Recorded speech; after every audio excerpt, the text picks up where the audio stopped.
We're going to inhale and exhale, and then inhale and exhale again. 3, 2, 1.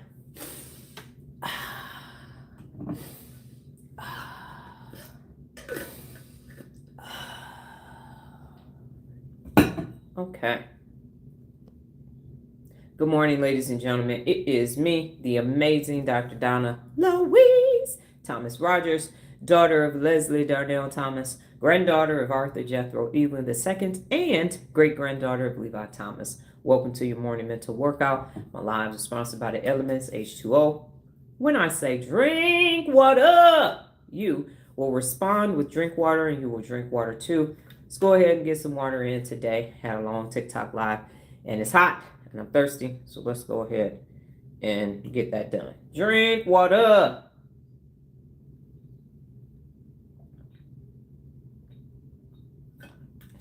Okay. So, as I was talking on the TikTok live, tomorrow's YouTube live will be about compromise and collaboration. Good morning, Daisy, again. And it is an answer. It took me all day to discover what the friction was that I was experiencing, and what Chad and I discovered is that it's compromise.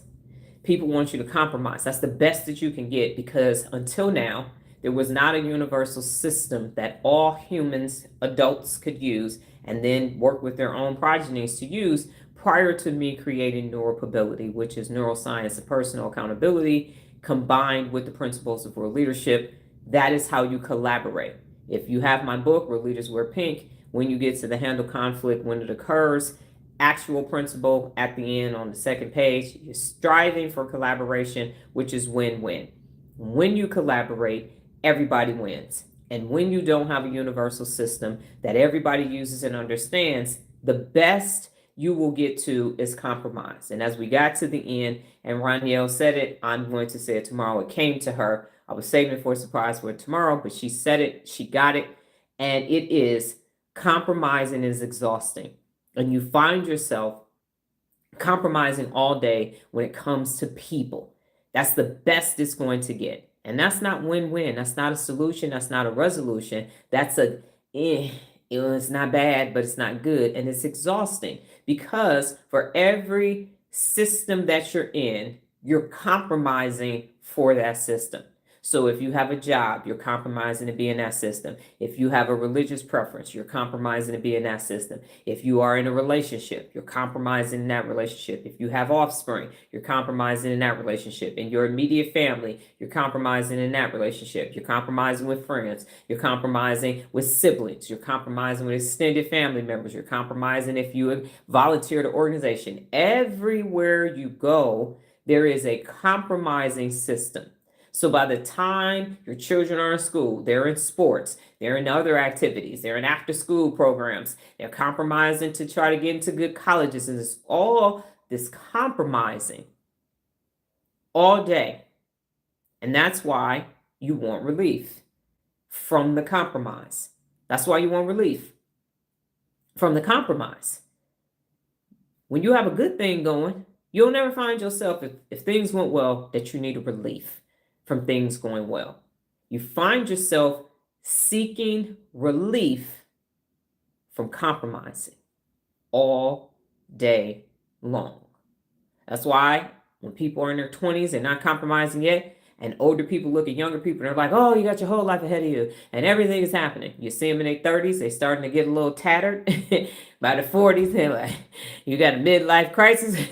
By your 50s, good morning, Dr. Oligodendrocytes, you're like, and then that's why you want to retire, because you want to retire from the compromise. You get old and you say, well, I want to compromise, but now you're compromising your health. So now you're still in a compromised system. 120 years since the doggone neuron doctor got the Nobel Prize, and we still ain't using the fucking brain correctly. 120 years. We have a compromised, inferior existence still, as if that information wasn't made available to us. Because the people whose job it is to be involved with people are asking you to compromise. Don't go see a psychiatrist or a psychologist until you have a problem.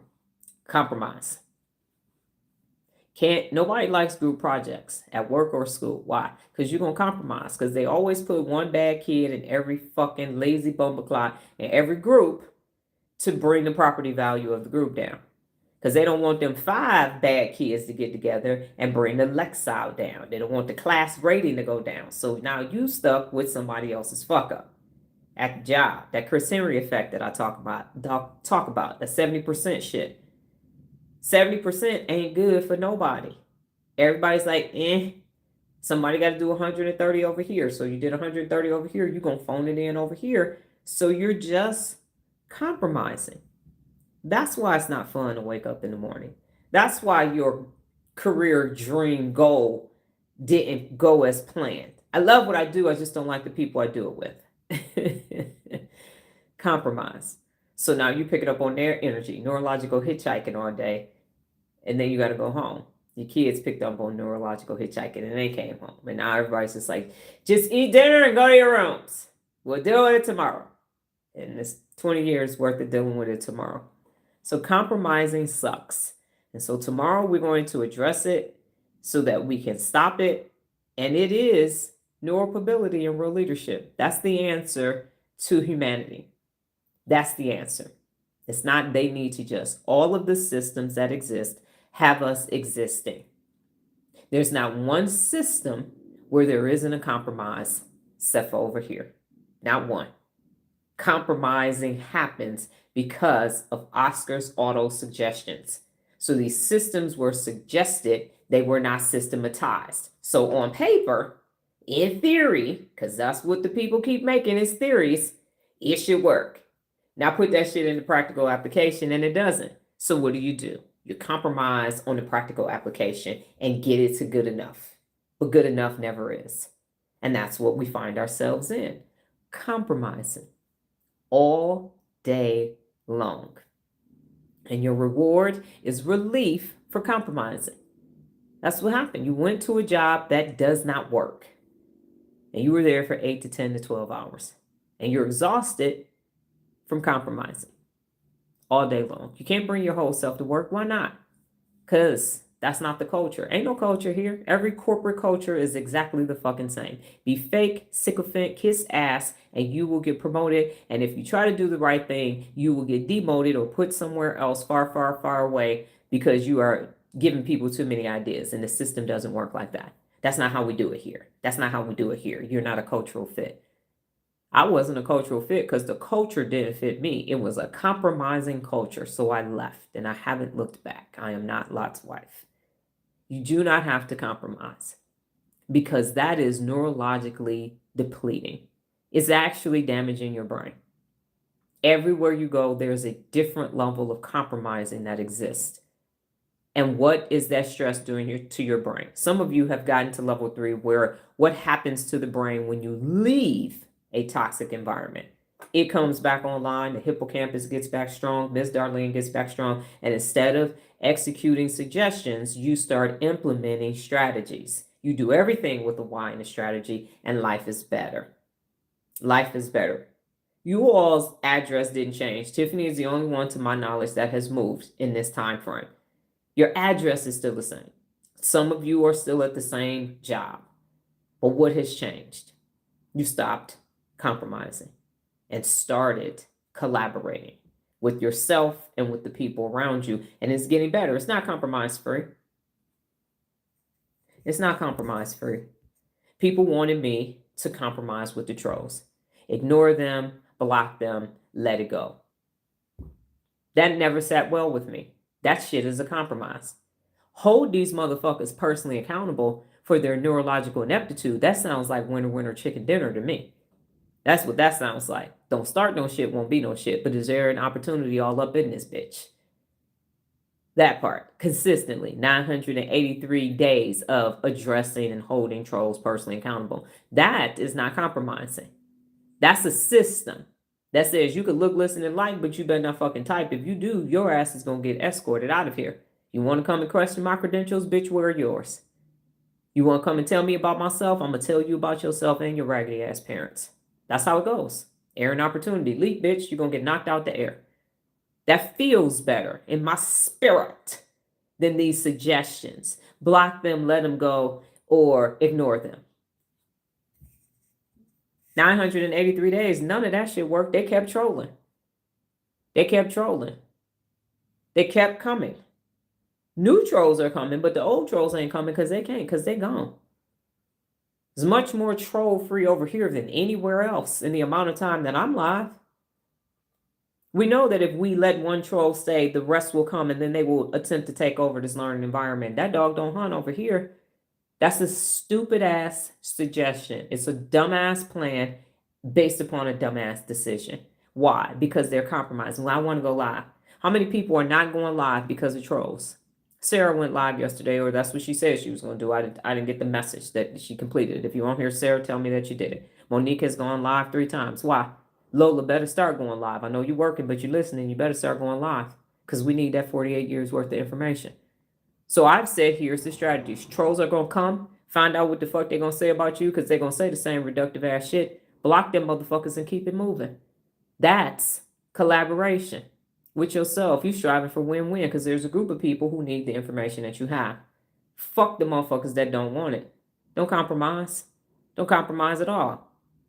In my head, I live in a world where trolling is a thing of the past. It's like silly string. We don't use it no more. People want an outlet. Trolls want relief. And that's what they're doing to get some relief because of their compromised life. But they're not going to do that shit over here. You're going to learn how your brain works and you're going to live your life right. Fuck you, fuck you, fuck you. I said y'all don't hit me. Kiss my ass today. Motherfucker, get out of my comments. Y'all don't hit me. Go the fuck away. Go away. Go away. Get your ass out my comments. You can't stay. Y'all don't hear me. Go away. Go away. Go away. Go away. Go away. Go away. Go away. Go away.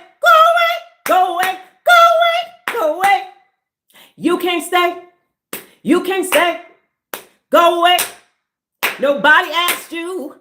Get the fuck out my comments. Nobody asked you. You can scroll away. Scroll away. You getting the fuck out my comments. Pray on this, bitch. Wait, let's make sure you see it.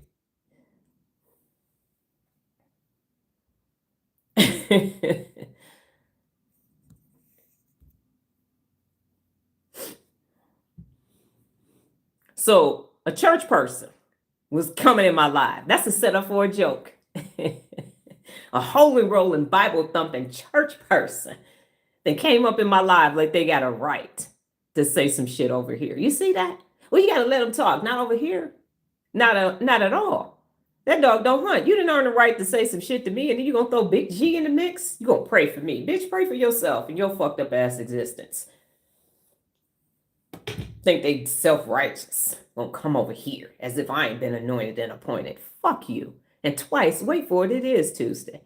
So as I was saying before I was so rudely interrupted, trolling. This person got a whole life that's falling apart. And so they've opted for coming on the internet and telling people they sinners, saved by grace and mercy. You just a sinner.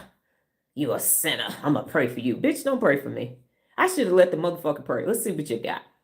Let's see if your prayers for me gonna get answered. They church folks, kill me.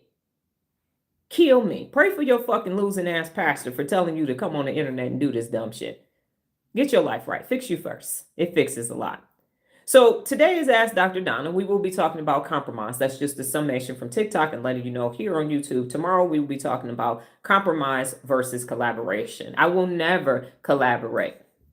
Never collaborate. See how we got the same stupid motherfucker. Your bangs are killing me. Oh, God. Okay. Here we go. Let's time out.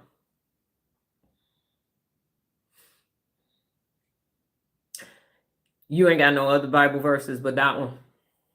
That's all you got. 66 Bibles, 66 books, all them chapters. You got that same one that y'all all say. I've been going from church for 17 years. Y'all still saying this same shit. You got something else? Granny number 33. Anything else? You didn't even put the verse in the chapter. You didn't even put that. Anything else before I block your church ass too?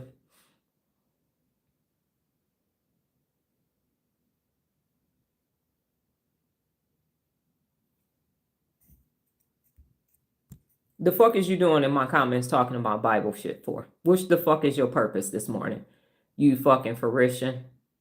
You've been going for 41 years and that's all you got is that raggedy ass same verse? Why don't you just do, let's see. Why don't you do Philippians 4, 6 through 13? Why don't you tell me those? Go ahead. Knock them out. 41 years. Philippians 4, 6 through 13. Type it up.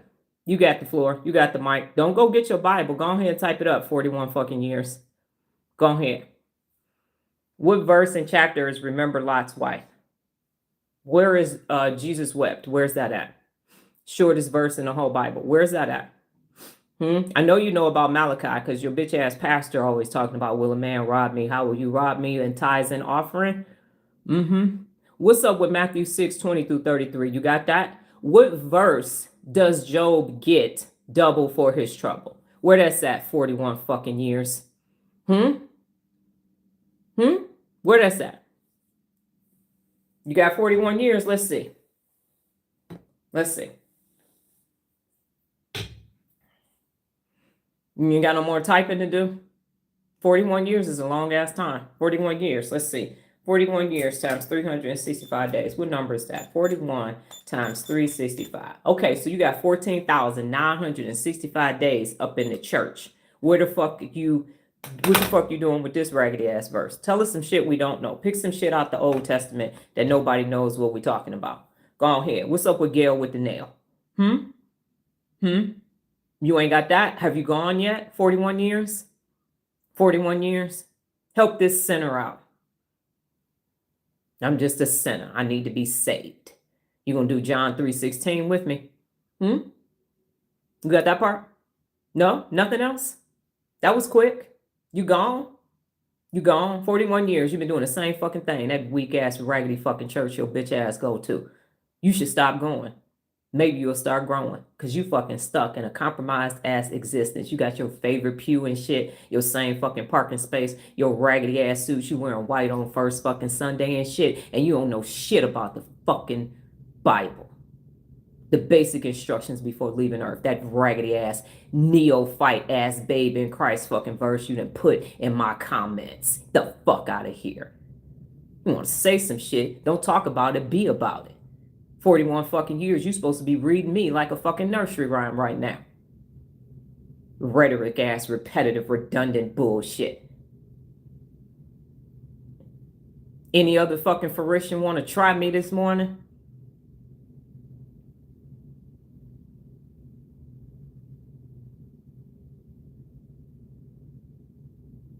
You about to go back to your raggedy ass bitch church. I asked you where your verse is at 41 fucking years. No, I'm gonna stay in my church because that's all you doing. You ain't mentioned God yet in your own shit. Someone's demons are aggravated. Say some Bible verses, bitch. Where your Bible verses at? You in the church, bitch. Ain't no God in you. 41 years. Give me 10 Bible verses back to back since you so holier than thou. Where the fuck is the Bible verses at? Ain't you supposed to be over here trying to save this sinner? Oh, someone's demons are activated. That's what Christians doing now? I thought you supposed to been doing what Jesus did and go in the streets with Jezebel and the brothels and shit. You over here throwing shade. What Bible verse is that? That was throwing shade at the sinner? What happened to Jesus being on the cross and saying, forgive them, Father, for they know not what they do? Where is that Bible verse at? You ain't talking about the Bible verses, though. You done got in your flesh. That's what you done got. You supposed to be in the world, not of the world. You using worldly words on me. Where the Bible at? Where your Bible at? Where your Jesus in you? Loves the Jesus in me. Where that at? You ain't even got no fucking vacation Bible school doggone verses up in this bitch. You in your flesh too. I thought you got 41 years of Big G and Lil J in you. Where that shit at? You sound like me. Ain't no difference. We supposed to be able to look at you and what you doing and know that you are anointed and appointed. You sound like a regular bitch talking to me. I got higher prosody because you came over here acting like you know God and you don't even know yourself. Again, Bible verses, 41 years in the church. You still ain't said but that one raggedy ass verse that you know. I asked you, where is remember Lot's wife? 41 years in the church. I asked you, where is Jesus wept? I asked you to quote Philippians 4, 6 through 13. You ain't did shit. Is anybody convinced that this motherfucker is a real, actual person that knows anything about the fucking Bible? Because you came over here quoting your one raggedy ass Bible verse without the chapter and the verse. And now you done turned into a person. Ain't nobody confused over here about who knows what about what. You a fucking Pharisee. You go to church and you listen to a raggedy ass reductive fucking pastor. That's why you can't tell me no Bible verse, because he or she or they or them ain't told you one. What happened to all your fucking religion? You supposed to be over here. Everything I say, if you was a real Christian, you would be using Bible verses to refute anything I'm saying, or you will be trying to convert me into a Christian. They didn't teach y'all that in Bible study? You didn't get that shit? Because you doing this all wrong after 41 years. You're not convincing me to go back to the church. You showing me it's a good thing I left that bitch, because y'all still doing that raggedy, reductive ass bullshit. You said one fucking Bible verse. I've said more Bible verses than you. I've said more Bible verses than you, because you go to a trolling ass motherfucking church where you self-righteous Sadducees and Pharisee bitch ass motherfuckers think you better than somebody because you going to a fucking building. I listened to a priest and a pastor and a Roman Catholic. I'm not, okay. And you still ain't said no fucking Bible verses. You still ain't said no Bible verses. None. At all. Not a one. You should stop. You're an embarrassment to your religion. You should stop, because you don't know shit. You coming over here with some rhetoric. You ain't no different than me. Well, actually, I'm better than you, because actually I know. I'm a Christian. Right. It would have been easy for a person with 41 years to, I don't want you to know, or I did, you won't acknowledge it. You ain't said shit but some fucking rhetoric. You are a fake ass Christian. Or whatever, Catholic, whatever the fuck you are, you fake as hell. You came over here and this is an epic fail for you. You ain't demonstrated shit about being holy. Nothing. You criticizing me, that's not what religious people do. You supposed to have empathy for the doggone sinner. You're supposed to be encouraging me right now. You're supposed to say, I love you even if you don't love yourself. I love you with the love of God. Corinthians. That love. That's what you're supposed to be doing right now, but you a fucking troll. And so you can't do that because you ain't got no higher power inside of you. You full of shit. And I'm about to block your dumb ass, because if you don't get your motherfucking bitch ass out I'm done.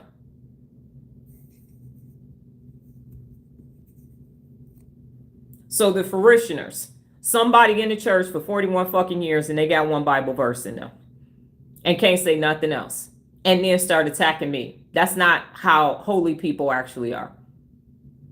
No matter what I say to them, Jesus is on the cross still saving souls if you're a Christian. Forgive them, Father, for they know not what they do. All the way to the end. All the way to the end. Somebody's demons are out. That's why the newscasters was making fun of that person with a car accident. Because this is what people have resorted to. What fucking church you go to that's acceptable from the pastor? What fucking church do you go to that if somebody don't on the first go round fall in love with your raggedy ass Bible verse, that you revert back to being of the flesh too? Now, I gave that person multiple opportunities to tell me what I was talking about in the holy book. I told them after 41 years, give me some Bible verses.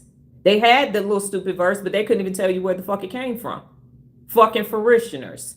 Compromising. I'm supposed to let you come over here and tell me about the Bible when you had one thing to say about the Bible and everything else was a personal attack on me. That's compromise. I didn't fall hook, line, and sinker for it. Oh my God, you typed up a Bible verse and you copy and pasted. Ooh, I'm scared of you. I ain't fucking scared of you, motherfuckers. Y'all can't even serve a higher power to the best of your fucking ability. Why the fuck am I worried about your weak ass? That was the message, in case y'all didn't get that. That if you don't talk about it, bitch, be about it. If you're gonna be a Christian, then be one. If you're gonna be a Catholic, then be one. 10 toes down, all the way in that shit. That's what you can do. But a motherfucker that can't tell, they got a Bible verse and they can't say what chapter, what verse it actually is, and then the rest of the time it's a personal attack. The Bible says don't touch my anointing. So that motherfucker think he don't have to pay for that? Absolutely. You misrepresenting yourself. 100%. Ain't nobody confused that I didn't read the fucking Bible. Y'all done seen my Bible. I said I don't go to fucking church no more. I never said I don't believe in God no more. I said I don't believe in a motherfucking man telling me some bullshit that they did not read, that's misinterpreted for their own fucking benefit and their own financial gain. That's why I stopped going to the fucking church. Because God ain't in that bitch. Not the ones I went to. So what we're not going to do is come over here talking about church versus the Bible and God. Because they are not the same fucking thing. They are not. So as I was saying before, the stupid bitch ass raggedy wannabe fucking Christian Catholic person or whatever, and I ain't talking about nobody's religion. I'm talking about the motherfucker misrepresenting a religion and then demonstrating that they not practicing it. Because then they tried to go ham and burger on me. They had one Bible verse and a bunch of fucking criticism for me. Last time I checked, that don't match nobody's religion. Nobody's. None whatsoever. But you sitting in your self-righteous ass church trying to say you fucking better. You ain't fucking better. You bitter. You want to walk around, my Bible says. No, the Bible says. Not mine, the only one. So as I was saying before, the stupid ass motherfucker tried to come and let me know about some shit that I live, eat, and breathe every fucking day. We asking questions. So if you are not a member of this channel, actually, no, members can't ask questions because this Ask Dr. Don. Y'all can comment. If you are not in levels 1 through 5, do not ask a fucking question because you will be blocked immediately. Now, for the level 1 through 5, go ahead and start typing your questions. 41 fucking years. That's that. I've been doing this for 41 years. That's why you got one verse in 41 years. Okay, got it.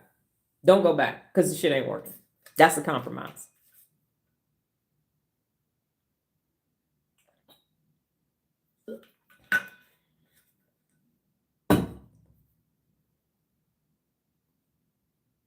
I don't see nobody ellipses. Is the comments not working? Roniel, I got yours. Fucking parishioners. Fucking sheeple. Dumb as they stupid ass raggedy pastor. Priest, whatever the fuck. All this damn religion and we still stuck in humanity. Same shit. Different year. Roniel said, do people attach religion due to social conformity or other reasons? They want something to fucking do. It's scaffolding. And I'm not talking about everybody. It's scaffolding. First thing people do when they move to a new place is, where's the church at? It's supposed to be a sense of community, but it's not. It's something to do because adults don't have scaffolding. So you go to your job and then you watch sporting events or do something fun on Friday and Saturday or your Sabbath, and then you go to your religious thing.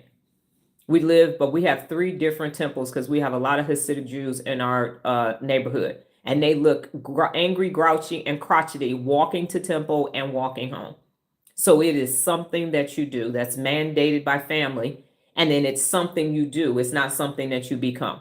So no, because a real Christian would have been giving me Bible verses and telling me all the reasons why they still love me through my sin, even though I'm a sinner. And that motherfucker flipped very quickly. Like he was getting ready to do some hard time and he started snitching on everybody. Somebody's demons are up. Why? Because the conservatives have turned religion into a political thing. It's not actually true anymore. People who actually serve a higher power, help other people.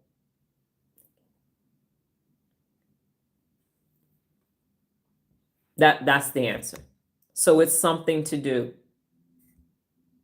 Raniel said, how do you deal with racism in the workplace? I wrote this before you talked on today's topic. It's compromising right.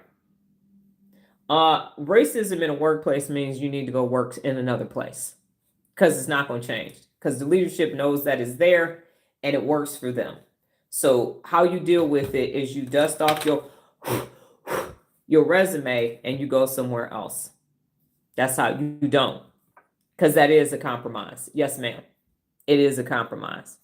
Raniel said, why do people bring up their problems with you after you voice a problem you have with their behavior? Because it's identity protection. And so identity protection is Oscar coming online, him and Amy and Lala defending it. Because believe it or not, and this is quite cognitively dissonanted, people actually believe that they are good people. If you talk to my mother's husband right now, because of all the good that he's done, he would never think that for 4 years, that 4 years harmed my future and my life, because he pays people's bills, he cooks for people, he picks people up, he drops people off at Lola. I did not miss your question. Your question is underneath. Your question is actually underneath Raniel's question. So I haven't gotten to your question. Raniel had 3 questions back to back. And so I'm answering her 3rd question. So people believe that they are inherently good. That's the lie that they told themselves. So they're never going to, as a person that has an Oscar-fied brain, they are never going to admit that they got some shit to work on, because they got low confidence, low self-esteem, and a big giant ego.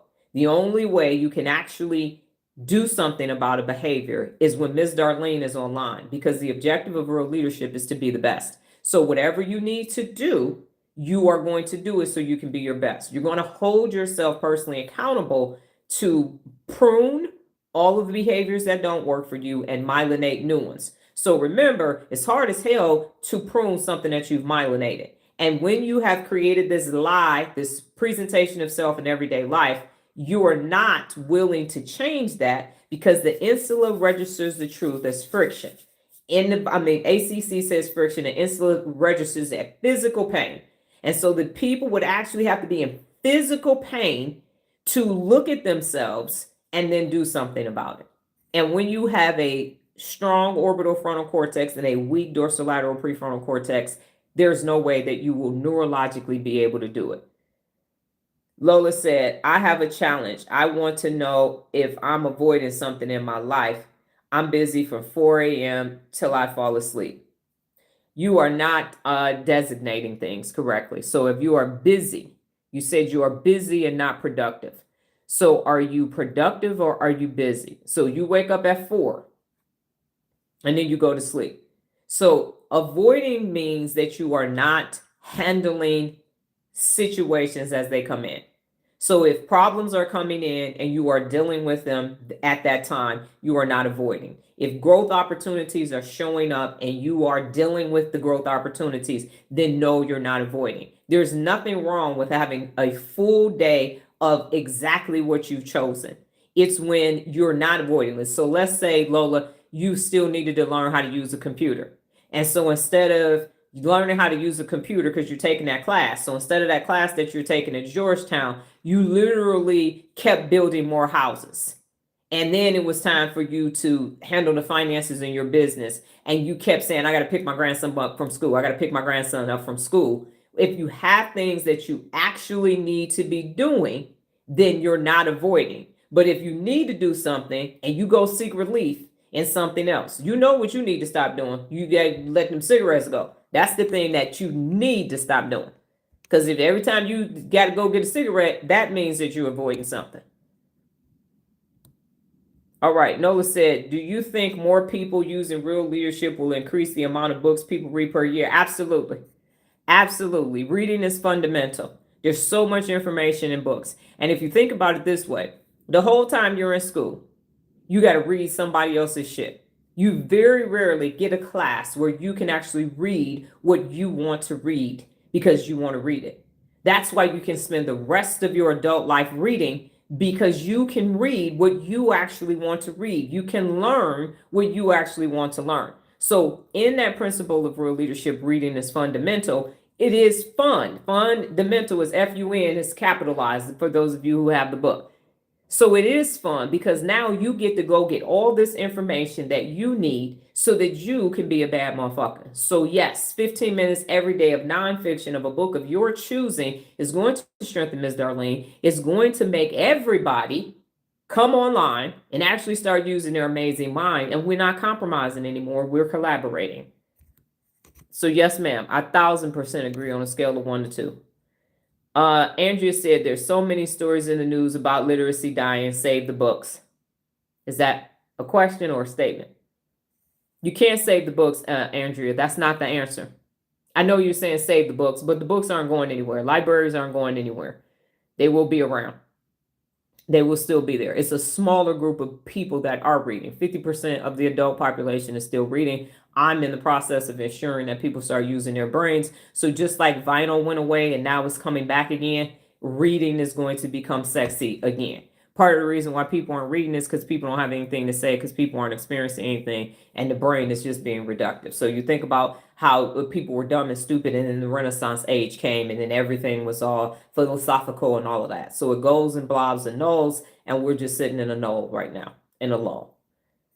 But real leadership is the answer, because without that, things will go away. The brain will continue to deteriorate, but have no fear, because Dr. Donna is motherfucking here. Jared said, how can we convince? Nope. We cannot, Jared. We cannot convince anybody of anything. So, Jared, did I convince you to stop eating honey buns?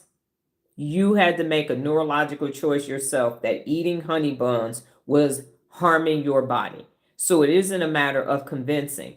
It is a matter of, at this grassroots level, you holding yourself personally accountable and being honest. And because of mirror neurons, people will see you holding yourself personally accountable, losing the weight, becoming a DTM, graduating from college, starting your business. And then they will go, ooh, I want to be able to do something like that too. Hey, Jay, man, what you doing?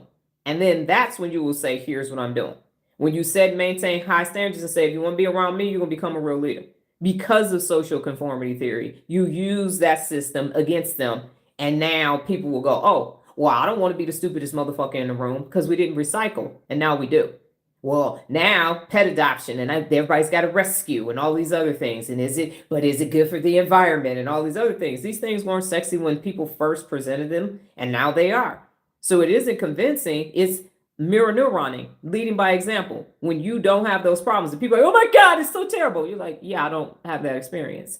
I don't compromise. So you got that experience because you compromise. So when you stop being the bank of Jared and you stop rescuing people from themselves and they willingly start falling in these holes and have to get themselves out, that's what's happening. The people that are somewhat using their brains are rescuing people from who are not using their brains. And when you say everybody has a brain, my attention is a resource. You caused it, you solve it. I'm going to go keep doing big shit. Now you leave people with less options. But if people can opt to still be able to have a compromised existence and be okay, then they won't be convinced. And they're not going to do it because they're being convinced. It doesn't work at all. It hasn't worked. Raniel said, how can I prepare for being a full-time parent? My bonus son may come to live with us this school year. He's a rising 7th grader. Or your house about to fall apart from a deeply dysregulated home. I'm going to answer that offline, Raniel. We ain't got enough fucking time. Message me because I can't give. The short answer is a bunch of systems for everything. From the time he wakes up until the time he goes to sleep. All day long, because he's getting his new brain. So shit's about to hit the fucking fan in 7th grade. So you all are getting him at optimal time. This is a great time. The only other better time with him being in the 10th grade and being 15. 13 and 15, you be, woo, it just gonna strengthen your resolve. No, ma'am, you got systems, everything. Bedtime, phone time, screen time, dinner time, all that. Drop off, pick up, household chores, the exact opposite. And you got to be 10 toes down on it. And his dad has to be on board. Because if he's not, this shit ain't going to fucking work. Nola said, I forgot about that principle. So that answers the question. In the US, yes, with the reading. In the US, it's 50%. It's not the whole world.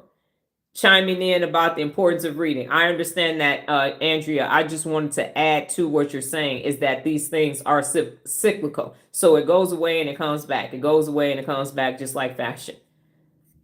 Raniel said, 5, can we teach people to use their brains, or is it possible before they are ready to apply themselves? Okay, here's what I'm going to say, because Raniel and Jared's question is the same. You all are benefiting from doing the neurological work. You all are also experiencing watching motherfuckers' brains deteriorate by the millisecond, and you want to help them. There is a principle of real leadership that's help others. It's short term. If somebody is struggling to get in the door, you can open the door for them. You know what I'm saying? If somebody say, damn, I don't understand Google Sheets, help me with that. You help them with Google Sheets. It's a short term, quick thing that you can do as long as it's not taken away from you. Which both of you are asking is, how can you use the principle of real leadership empower others? You can empower others that are not over here. We can empower each other over here because we speak neuromobility and real leadership. You don't speak compromised, loser ass, Oscar-fied language anymore. You can't. You can't. You can't. Okay? You can't. You want to because your insula is online and it's registering empathy for them. But they have to come over here. Compromise is what you've been doing. If you go over there, you're compromising real leadership. You're going to compromise it. It's going to happen.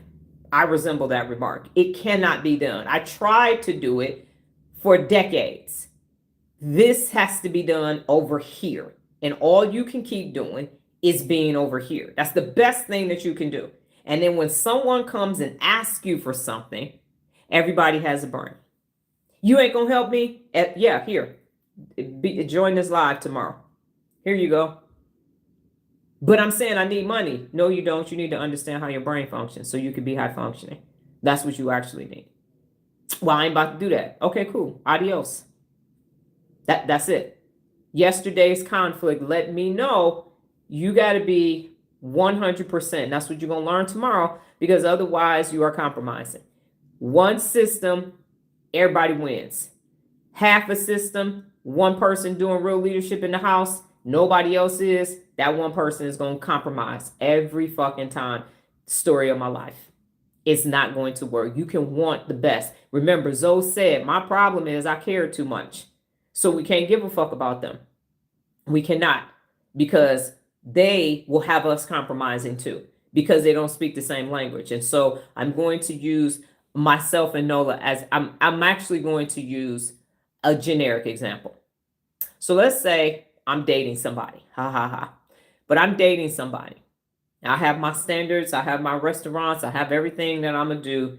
But he is 6'1", 195 pounds, chocolate, slightly bow-legged with a Caesar, no tattoos and no earrings. And he's smart as shit. Dr. Donna's kryptonite. And so we start dating. And he said he don't drink. And then next thing I know, 6 months later, he went to go hang out with the fellas. And he comes home smelling like cigars. And he smells like alcohol. And he got glitter all over his jeans. They went to the strip club. Thought you said you don't drink. No, babe, let me tell you what happened was, it was my homeboy getting married and we was at the bachelor party. Okay. Next month. Same thing.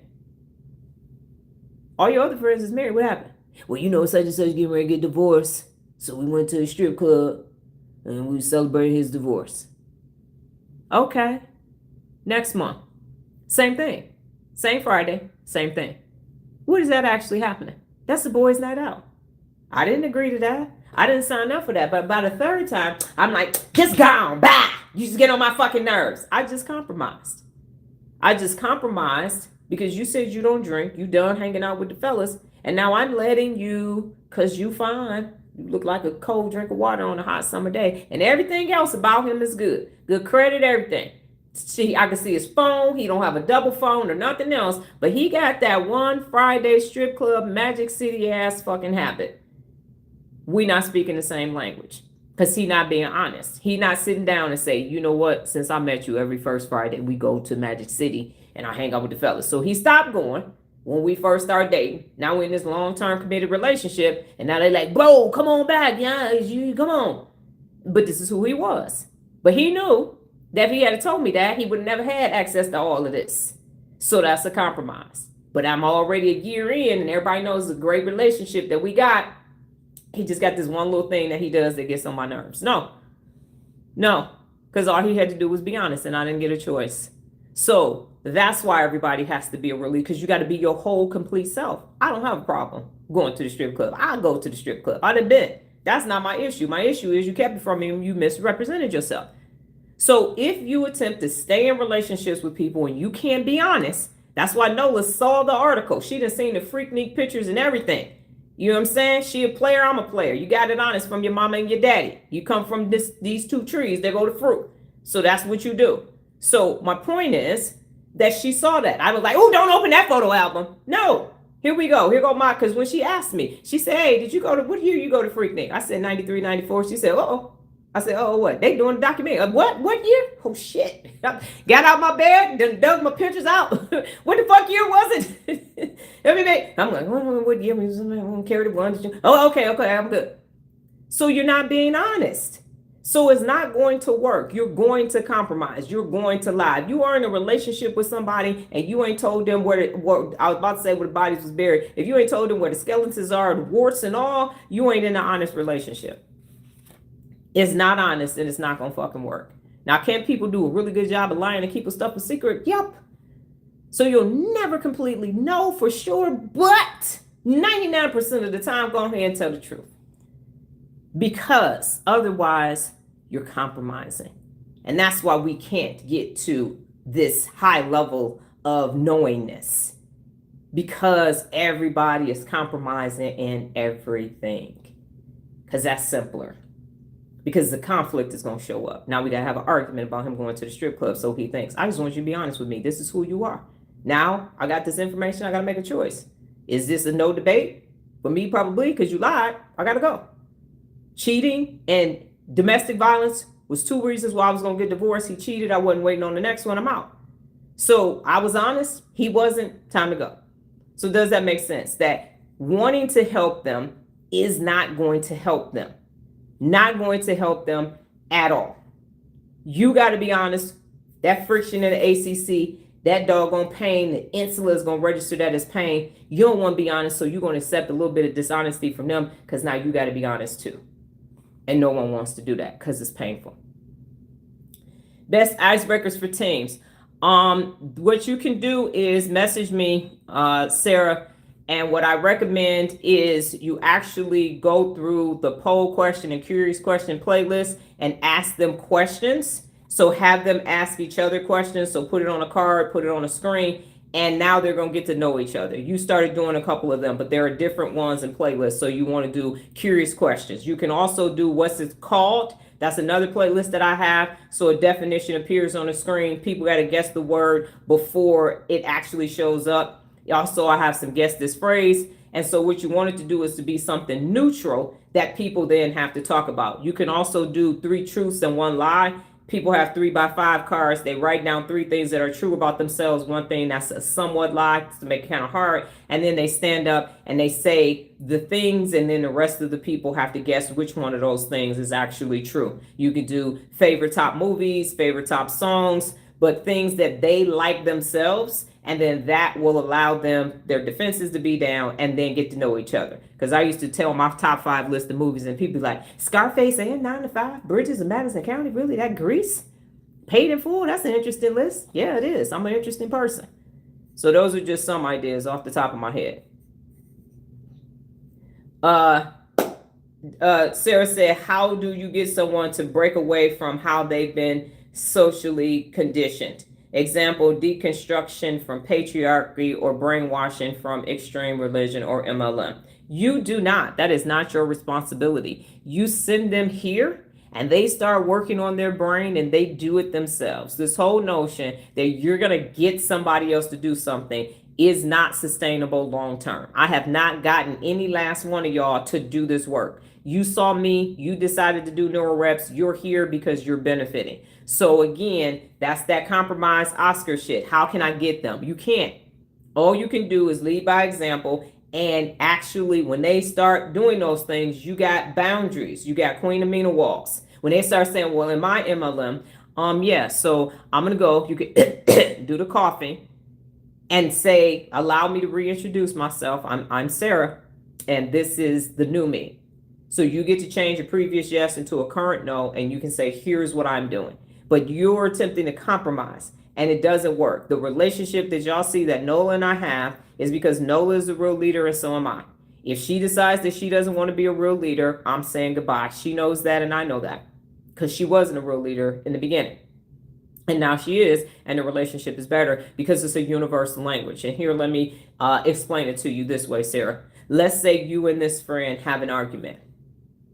Y'all gonna have an argument, and you're gonna say you're right, and that person is gonna say they're right. It's gonna be a conflict. And neither one of you, then y'all will settle and say, well, let's just do it this way. When you go to your meetings, I'm gonna go do this. And then we're gonna come back and not talk about it. That's a compromise. But when you are both using neuromobility and the principles of real leadership, just like Dr. Olagun and Olawasheyi did the other day, you got a conflict. Both of them recognized that it was a conflict. Both of them went within to the default mode network, because that's the neural part of mobility. And then they both came back and had an actual collaboration and a system that they're going to use for the next time that this event occurs. Why? Because they were both using the principles of real leadership and neuromobility. So they didn't compromise, they collaborated, which is striving for win-win. So when you have this system and only one person is using it, you're always going to compromise, and it's always going to be exhausting. So you got to ask yourself, do I want that relationship? Okay, cool. Then you're going to compromise. Unless you're using this system, and then you're going to be able to collaborate over and over and over again. Jared said, how did you know, Dr. Donna? I think you talked about the strip club. Sarah said, how do you stop judging people by activating Miss Darlene and telling Oscar to shut up? You don't have time to judge people. That's self-righteousness, and that's social conformity theory. So when Miss Darlene is online all day, you have a why and a strategy for everything that you're doing. So judging is an Oscar move. Yeah, you can tell Oscar to shut up because that's what you see. So if Oscar is suggesting this person's outfit is stupid. Oscar is suggesting that this person is doing it wrong. So you take that suggestion from Oscar and process it through Ms. Darlene and say, do I actually care what this person has on? Unless they butt naked and they rubbed up against you in Whole Foods, and you're like, okay, your dirty booty done rubbed up against my arm. I got a problem with that. So unless it's actually impacting you directly, Oscar is just sending notifications of what he is observing, and then he's looking, and then he's sending opinions, suggestions, and notification forward. So you can just take it and process it. Okay, this has nothing to do with me. Sarah said, you retracted a question, but your fourth question is, how can I be of service to others without taking too much energy away from my own growth? You are not in your be of service season. You are not in that season. You are in building your business out season. You can be of service and do greater than yourself projects after your business is fully functioning and profitable and operating with limited intervention from you. You are building your business right now. You are emithing it. So that could be a 2 levels up goal that you have later. Your number one priority right now is making sure that well, first of all, you and your brain, and that your business is high functioning. You're not ready to be of service. Sarah said, number 5, how many people do you think one person can affect in a positive way in a lifetime? Millions. We still talk about Steve Jobs to this day, and he's been dead since 2011, and it's 2026. Millions, if not billions. Noda said, do you think franchise business models are cost effective? Depends on the franchise. So certain franchises, yes. If you get like a Chick-fil-A franchise or something like that, something, even if you do like wild car washes. So if you do things that people will consistently use, then that franchise model works. But if you are doing something that's a new franchise that hasn't scaled yet, it doesn't have years of profitability, then no, it's not going to work. And 6, Sarah said, have you heard of Marine von France talking about pure No, ma'am. I have no idea what that is. If you can Englishify that for me, but no, I have not. Marie Von France talking about puree tenuis. No, ma'am, I have not. Andrea, I don't know. I think because it says Gina that I just want to say Gina. Andrea, what should I focus on for continuing education? Certificates to improve my own income or my own interests? I would say a mix. So I would do one of each every time. Because if you need money, you're not going to be able to focus on your own interests. And if you just focus on your own interests, then you won't have financial means for the future. So 1 and 1. You have the neurological capacity to do 2 at a time. Sarah retracted her message. Roniel said, I have myelinated posting online, and I believe it stems from having something to prove and being part of something bigger and sharing my opinion. I no longer want to do that. You just let me know that is a good way to prune that is to have, okay, got it. It's trickling in. Nola and I had a conversation about hobbies. No being the franchise. Yes, Nola. I'm saying, being the franchise. Yes. Then go ahead and be the franchise. You're saying you sell franchises, then yes. So, Roniel, Nola and I had the conversation about hobbies. And here's my take on hobbies. Hobbies are busy work because a hobby, how do you know that your hobby is successful? I have this hobby that I do. It's like little kids. It's like recess for kids, for adults. So this is my hobby. And then what? The brain has 86 billion neurons. So having a hobby is this is what I do in my downtime that we talked about on the TikTok live. So you can have something that you master and you move on. Because a hobby, how will you know that you've mastered the hobby? Enthusiast. It's just something to fiddle faddle with. You feel good about it. Oscar can see it and touch it and do it, but there is no actual metric of measurement for that hobby. Even if you have a garden, you got to grow things, you got to water it, and at the end, there are some plants there. So there's something. People say that they love gardening and be one with nature, but if you don't grow shit, then you're not a good gardener. So there has to be some neurological growth in that process. Puree Atenes, I think, is the equivalent to Oscar. Healthy Gamer was talking about. Sarah, I'm gonna ask you this question with all due respect. Why are you bringing up other people to me? Is there something that I said that I'm seeking to understand? So you brought up the gamer guy, and now you're bringing up her. So help me understand why you're asking me about them, so I can understand, so I can respond appropriately. Dr. Oligodendrocytes said, question 1, can you share a strategy for a meeting? Yes, meetings should never last longer than 30 minutes. They need to have a timed agenda. Everybody needs to come to the meeting prepared for what you're going to talk about in the meeting. Meetings are not designed for long-term brainstorming sessions. If you need to figure something out, then call it a brainstorming session. But if it's an actual meeting, 15 minutes when things are up and running, because you're just checking on the things to make sure that everything is going great. No more than 30 minutes and no more than 6 people in the meeting, especially from a leadership perspective. So everybody, just like in Toastmaster, has an opening and an ending. The topic for the meeting is at the top of the meeting agenda. The agenda is sent out before the meeting, and you stay on time. So if you're opening the meeting from the 7 o'clock to 7:02, at 7:02 you stop talking. 7:02 to 7:10, your partner talks. From 7:11 to 7:20, you talk. You close it out, and you got action items. There's a facilitator that's taking notes. As soon as the meeting is over, the notes are sent, and next meeting. But everything is done ahead of time. You're not figuring this shit out in the meeting. If you are, that's a brainstorming session. All right. What other questions do y'all have? And Sarah, your clarification. Nola, no, I know that wasn't 6 questions for you. Jared, where are your questions?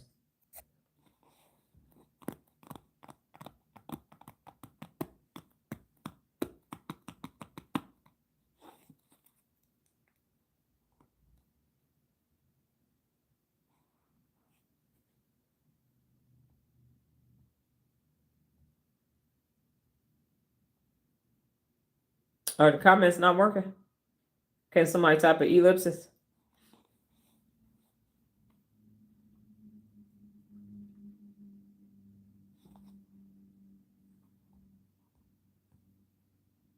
Let me go on YouTube.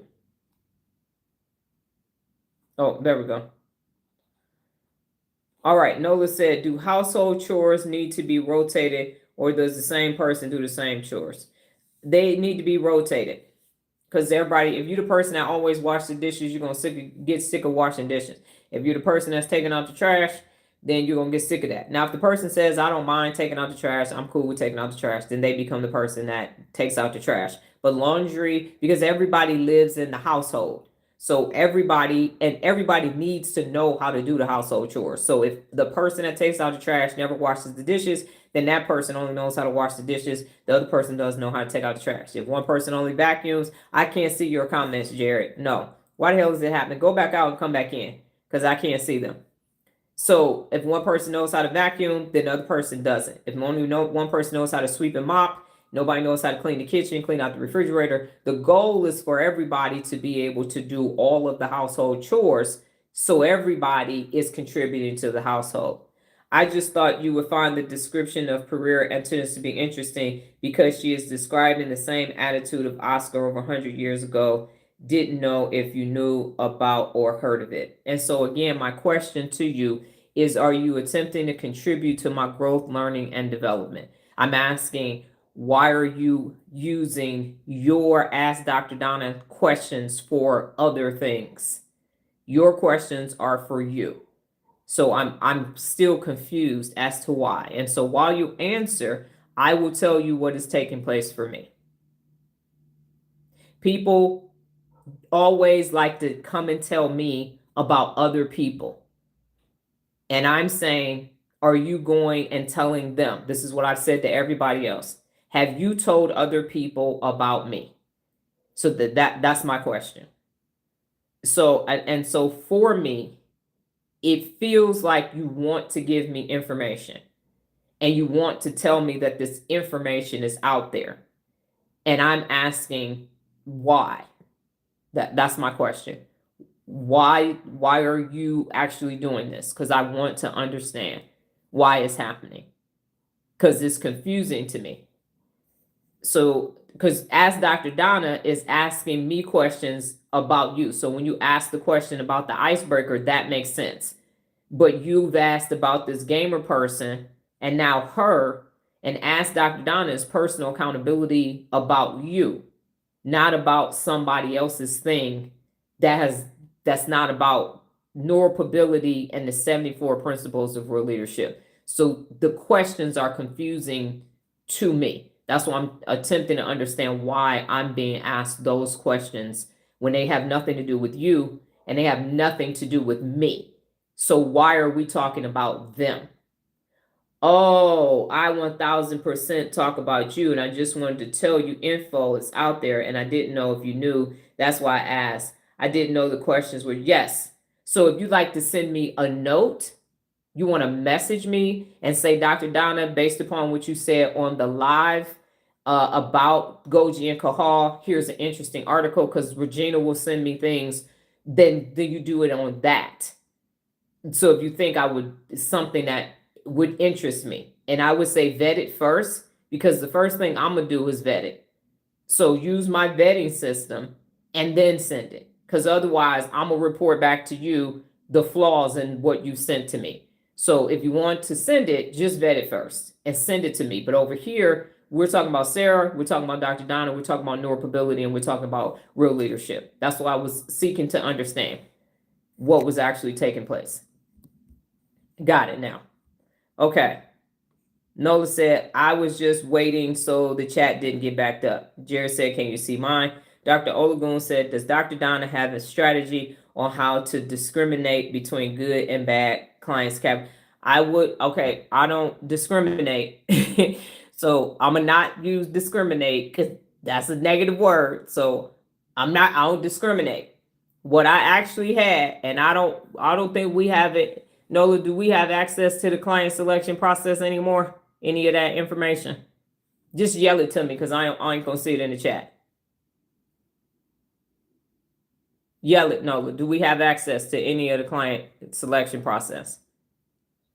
While she's deciding to remember, because it was on my old computer. So what I had was a 25 questionnaire of the client selection process. And so people had to fill that out in order to become clients with me. And that's what I used. So you actually have to have you and your business partner have to agree to what that client selection process is. And so I had mathematical equations and all kind of things on there because the client selection process was to filter people out so that we would have the cream of the crop instead of the cream of the crop. So you actually need, based upon your client structure, the people that you want to work with. So it's either an internal system that you use to select to send information out to people, and that is the thing. So as soon as you and your business partner agree on it, it's objective. It doesn't matter who the client is, if it's a corporation or not. This is the client selection process so that you keep it objective. As far as collaborators, here are the two things that I use. If you were stuck in the elevator with that person for 3 hours, would you want to be in the elevator with that person for 3 hours? And the second question is, would you want your children working for or with that person or persons? You use those two examples, and that's going to help you. If the thought of you like 3 hours in the elevator, hell no. My kids working for them? Hell no. Use those two, and now you're going to know if you want to collaborate with them or not. The other thing that I would say from clients is take that Oscar shit off the table. Now that I have that, don't matter how much money they have, don't matter how many influences they have, because people lie and they fluff shit up. So tangible things. Why is this, and what is this going to do for our business long term? Because once you start collaborating with people and you start signing contracts, that doggone in perpetuity and all that shit at the end, don't read the whole contract. Have your lawyers read the whole contract. What is this going to be? 2 levels out. Vet them. Look at their social media. Meet with their families if you can. All that, because you're going to be in business with them and all that shit that's coming with them. Raniel said 7. What indicates that you're mastering something? It's implicit. You do it without even thinking about it. I can post on social media while I'm having a conversation with somebody. I can make a post. Well, not have a conversation, but I can be like, okay, give me 1 second. I got to make this post. Boom. Post it. I could go live. Like I said, I could have an 8-hour conference by myself and pick the topics while I'm on my way in the car on the way to the thing. So that's how you know you've mastered it, because it's not challenging anymore. It's not difficult for you. It's the equivalent to breathing. It is routine. It is implicit. Jared said, how do I get my son to stop answering in one-word answers? I know Dad. Dad, who just started talking about his feelings. We've had this question before. Lead by example, Dad. Wonder where he got that from. Wonder where the fruit got that from. Which tree did that fruit get that from? Dad that was not in touch with his feelings. It's going to be a minute, Jared. And it's a vocabulary thing. So Nola used to do that because of the amount of words she didn't have access to. She's still doing the PAs right now. Like, damn, I would have never thought of that definition. That's the definition. Oh my goodness. So Dr. Olagun, how can we send that to him, Nola? Through Google Docs? We have it if you want it, Dr. Olagun. You can use that because we don't use that anymore. So if you want to see what the client selection process used to look like for me many years ago, let me know and we will get that to you, sir. Email. So if you want it, message me your email and Instagram and we will email that to you. All right. Any more questions? Sarah, that wasn't all your questions. I'm at the bottom of the questions. Jared, what's your questions? Dr. Olagun, you're not finished with your question. Only person that's finished with their question is Raniel. And you don't have to be finished, Raniel. If you got more questions based upon the amount of people on here, you can continue to answer questions. What else we got? You had 6 already, Sarah? Okay. So are we clear, Sarah? Don't millennialify what I'm saying, okay? If you find something that you believe will be of interest to this, contribute it. I'm saying vet it first. I'm not saying don't send me shit. Fuck everybody else. I'm the boss. And that's not what I'm saying. Listen to the words coming out of my mouth. I'm saying over here, just ask your questions about you, the process, and we're going to do that. Anything that's interesting, message it to me on Instagram. Because the reason why we have graphics, the reason why we have things is because people said this is missing. So if it's something that's useful, I'm just saying don't send me some Dr. Richie shit. Let's not do bacteria bathroom stuff again. So vet it first, use your real leader lens, and then send it this way. So for example, you said we need a predictable brain graphic.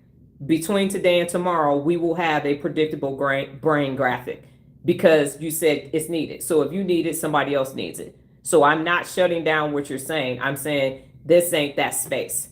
So let's handle that behind the scenes because this is about me. I'm assessing when you remember, I'm assessing where y'all are when y'all ask the question. So Jared asked a question about his son, same thing happening. So Jared, your son needs to read more. That's the answer. He needs more vocabulary. When you start talking about your feelings more to him, he's going to start opening up too because of the mirror neurons and leading by example. So you just keep talking about your feelings, you keep reading, and then he will start reading. Now, look at it this way too. So Sarah, we're good. That's what I'm saying. You got something, and don't everybody start sending me shit. Vet it first because we're not going to be doing a dumping room. We need this, we need that. And you don't just get to say we need something. I'm making things based upon the amount of work and effort that you have put in. So you ain't going to be on level 2, day 3, talking about, yeah, I need this and I need that. Your ass need to do motherfucking Neuro Reps, okay? That's the fuck you need to do. You're not running shit. This is still my shit. Let me clarify that, okay? But I know Sarah is a millennial, and she will start perfectifying this and taking it somewhere that it ain't. That's why I'm clarifying it right now. That's not what I'm saying. I'm saying if it has value, send it through the real leader meter first. Because this is going to teach you how to vet information as well. So send it through chat. You can even take that person thing, take my name, put it in chat. Chat is going to tell you where there's similarities and where there's gaps at too. And that'll take you to a whole nother level of research and development. All right. How far? Hold up. Okay. Sarah says she has 6. All right. Andrea said, how far out in the future should you schedule projects? As needed.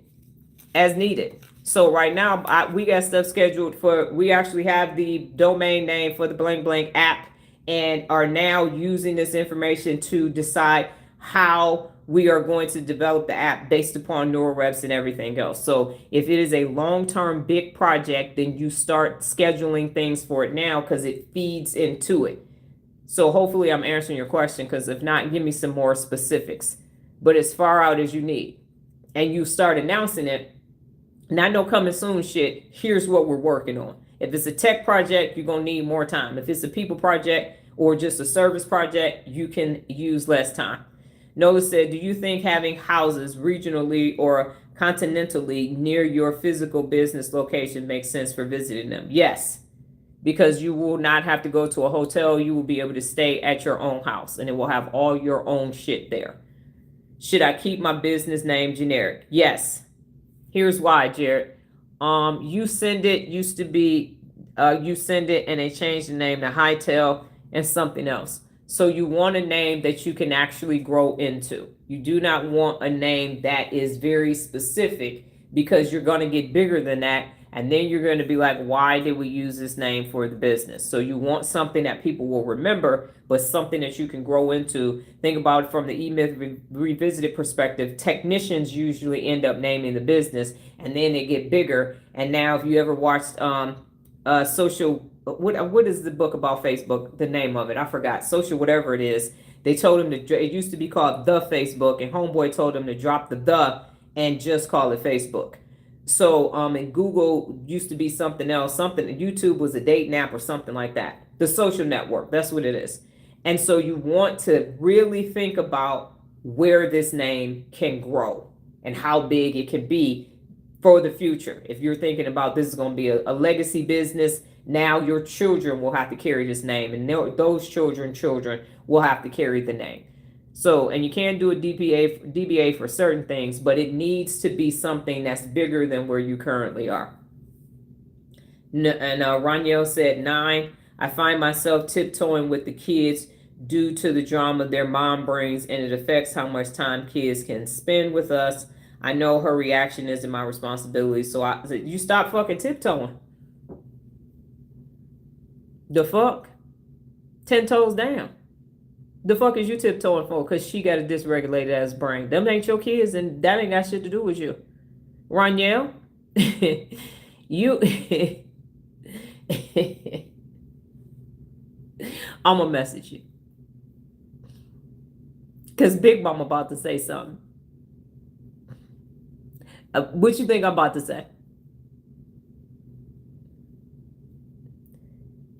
Should we not try to reach and share things until we've mastered it? No. Teach. I'm sorry, because my arm was in the way. Nope. I'm teaching. I ain't mastered the shit I'm doing. I'm 20 months in on studying the brain. I'm teaching it as I go. I mastered enough stuff, though, to be able to do this, too. So, no, you are, it's okay to learn. You're a millennial, I think, at the back half, at the end of it. It's okay to be in your novice phase because you get to look at your own growth. So you're documenting that. This is a beautiful thing that we have social media now. I get to go back and look at videos from 13 years ago.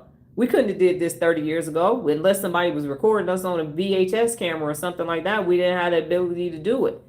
Not at all. Social proof. What you mean? You're asking me what social proof is? Is that the question? So it's proof that you have it there. So I can go back and look at all of the shit that I did. So it's on social media. It's proof that it's done. I showed y'all my Duolingo streak the other day. So it's, I did this. So here is this thing. Social conformity theory says match us and do all these things. And I'm saying I didn't make my content. I now make my content. Here is where I was holding my thing on the video. So there's proof for it that you actually was doing the thing. I don't know if y'all noticed this, but for the Fexperts, the thought leaders, and the podcasters, where they owe shit at? Somebody tell you they've been doing something for 30 years. Y'all know I will pull out an old ass book with black and white photos on it. Where that shit at? Where's that? Where's that? I got my 8th grade Science Olympiad certificate with that old school yellow Detroit Public School budget paper that they gave me. So where is it? So if you don't do this part, where is the growth? How will you? Monique posted her old video from last year for Spice Mask and then showed this one. So there is a record of what's actually taking place. That's what's happening. Anybody got any comments? Because it's not coming through. So you want it there. Oscar is telling you don't do that because you look like a novice. Okay, cool. Until you don't, because then it makes it look better. They'll go and find pictures of singers and actors. They'll do their I forgot what that video was called when you send it in, your video, your first audition video. I can't think of the name of it now, but then you see that from the archives when their first time auditioning for a role.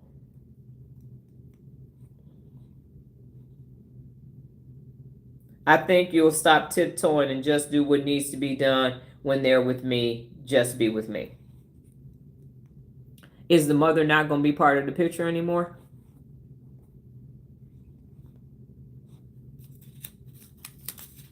You'll say. No, ma'am, that's not what I'm going to say. That's not what I'm going to say. You don't want to know what I'm going to say because if you got ears in the cornfield, you're marrying the wrong person.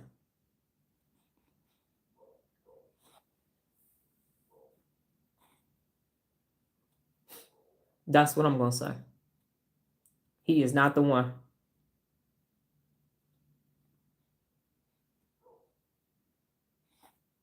You 30, you want some kids, the clock is ticking. He your best, worst option right now. I was you marrying somebody that already got kids, and the kids and the mamas is a problem. I was 29 when I had Noah. Hurried up and got married to the wrong person. You trying to fix what they fucked up.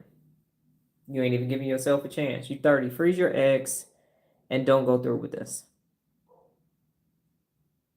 That's what I'm going to say.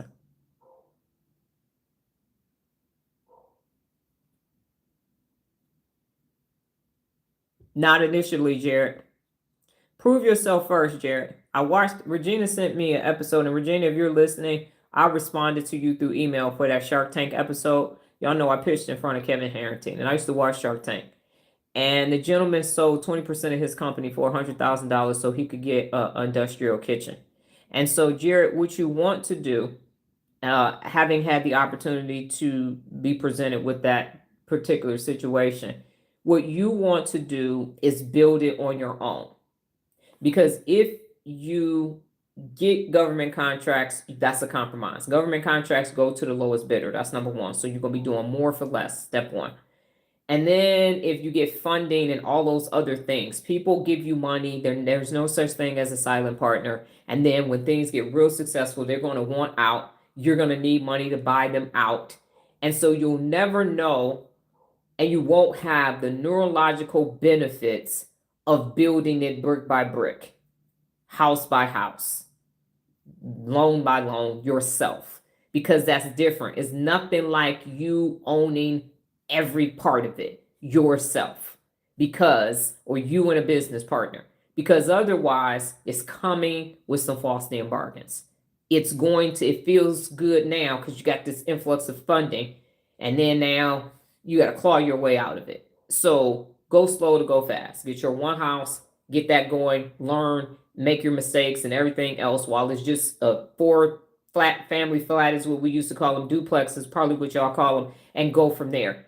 There's so much that I'm learning every single day, and I get to call audibles because I don't have someone else saying, we can't do that. We got to do this, but that looks bad for the brand. Somebody gives you money, you've bought into whatever their belief system is and everything else, and you're going to have to conform. You're going to have to compromise. With documenting my crafting and computer projects by making social media. Yep. Started today. Whatever, and your husband, what he's doing with those 8 tracks. Started today. I know you wasn't ready for that one. I know you wasn't ready. I don't care. I told you I was going in big mama mode. You know I'm right. You was waiting on somebody to say something. You know I'm right. And don't go eat no fucking sugar and looking for relief because I told you the truth. You know I'm right. Go start researching on how to freeze your eggs. Nola's older sister did artificial insemination when she got 37. And she's a nurse practitioner. Still don't have a significant other. But she wanted to be a mom. So, and she's doing fine. Nola's nephew is 3.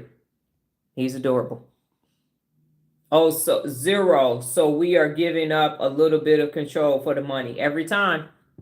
With a government contract, that contract specifically says everything that you have to do to get that contract and keep that contract. And everybody is competing for government money. So if you don't meet the demands of that contract, you won't get renewed and somebody else will take that contract money.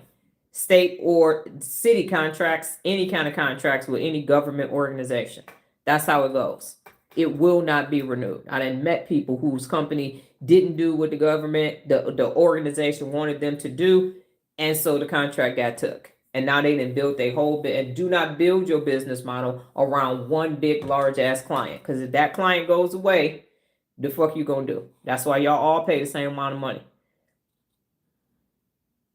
And don't nobody want else. Yes, so you need to start that today, Andrea. If it's a 15-second something, 30-second, minute, 2-minute, don't matter how much time, start today. Shit gonna be wrong. You gonna fuck up. You gonna do some double dutches. This camera might fall on the ground. Get started. And then go from there. Take notes. Get you, this is what we about to start doing, babe. We about to start doing this. And just work. I went live, clicked the button. Here we are 983 days later. Dr. Olagun or anybody else, do y'all have questions? Because we're going to do our 60 seconds. I know we are behind fucking Christians, damn, always, anyway. Anything else for me before I switch to the clock?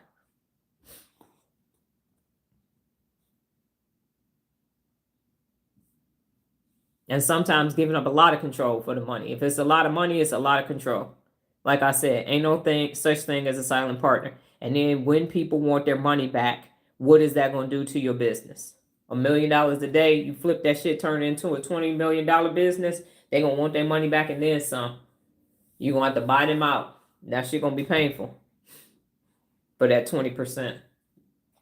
Don't seem like a lot, but it is. It's not a lot at that price point, but it's gonna be a lot later. All right. Okay. Let me flip this around. All right. I'm gonna count you in 3, 2, 1, and then you're gonna sit with your neutral SGACC. Right. They can put you out of business because of that initial investment. Yes, sir. All right. 3, 2, 1.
All right, we did ask Dr. Donna already, so go ahead and start your everybody has a brain, my attention is a resource. Everybody has a brain, my attention is a resource. And drink water.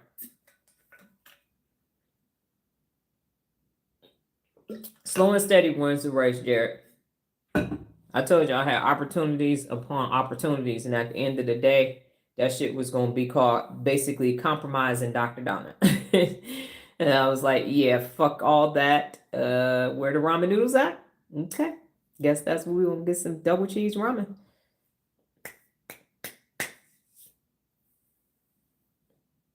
My attention is a resource. Everybody has a brain.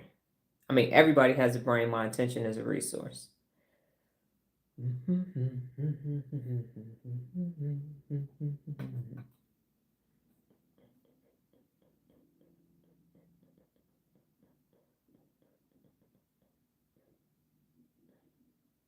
System is moving slow this here morning.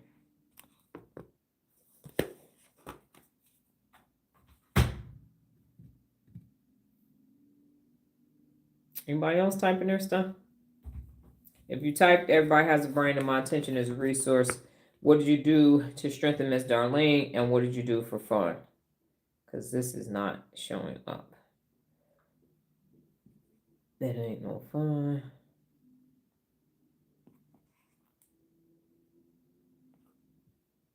Nope, it's stuck at Andrews. Here's Sarah to strengthen Miss Darlene. By kicking ass in the studio, getting 5 tasks done in 2 hours. Well, all right, Sarah. For fun, sat by the lake and watched the sunset. Sometimes I miss grass and water. Not often, but the ability to be able to do that. Desert landscaping is interesting. All right, Jared and Nola, I see y'all's. Sarah, you can go ahead and say your brain dumps and what you did to respect your brain. So after you've typed everybody has a brain and my attention is a resource, what did you do to strengthen Ms. Darlene for fun? And Sarah, brain dumps and respect your brain. Raniel over there like you all right, Raniel? Sarah said 1 brain dump. Andrea said for fun, I started to watch a movie, but after 35 minutes, there was no useful takeaway, so I abandoned it. Got it. What'd you do to strengthen your brain, Andrea? It didn't pop up. Yeah. What'd you do to strengthen your brain? 1 brain dump. Andrea, what did you do to strengthen Miss Darlene? I didn't see that. Sarah said, I respected my brain by doing the dishes when I came home to have a clean kitchen today. This one here. Jared, I strengthened Miss Darlene by preparing for my speech. And now you would just be ready for it. For the next one, you got one in the chute ready to go. And then Sarah, you can do your what did you learn today and what did you learn about yourself? This one little hair is driving me bonkers. Nola said, I strengthened Miss Darlene by waking up at 4:30 a.m. and getting a head start on the beginning of my week tasks. Yes, you did.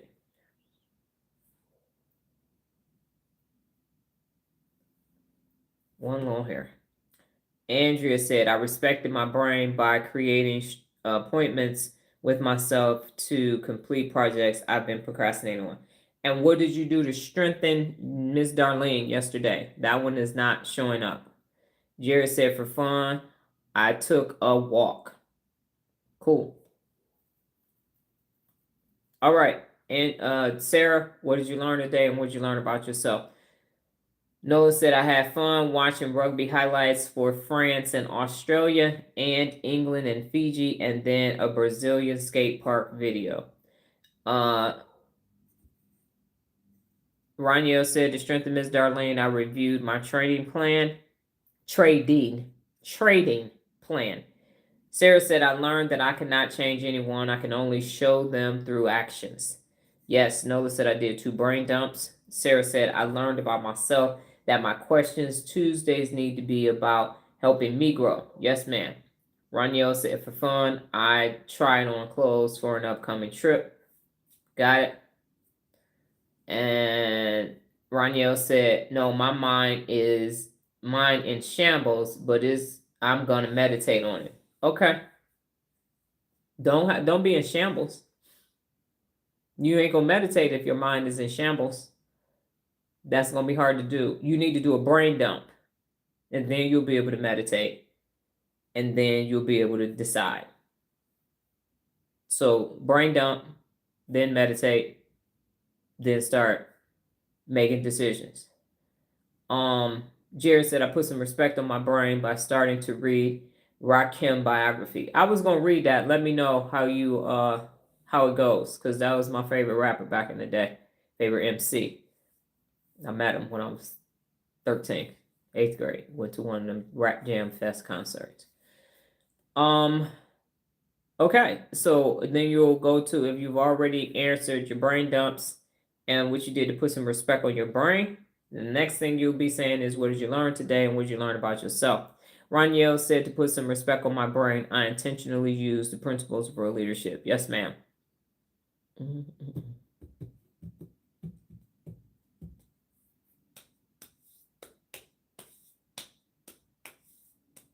One thing you can do while you're doing your brain dump and you're assessing, Raniel, ask yourself how you ended up in this relationship. All of that. What was your intention? I got married on September 17, 2001 because September 11th happened on September 11th, 2001. 6 days later, I was married. It was an emotional decision. So go back to how you started in this relationship and go forward. And then think of your 2 levels up. Be very objective. Do not be subjective. If you find yourself getting emotional, stop processing this. Because it's a very objective decision that you need to make. Because you will be living in it. It's already great. Got it.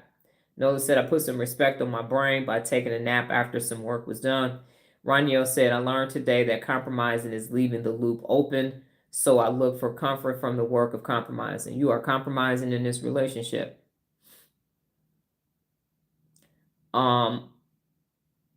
Raniel said, I learned about myself that I need to focus on my needs and development, and that will help others.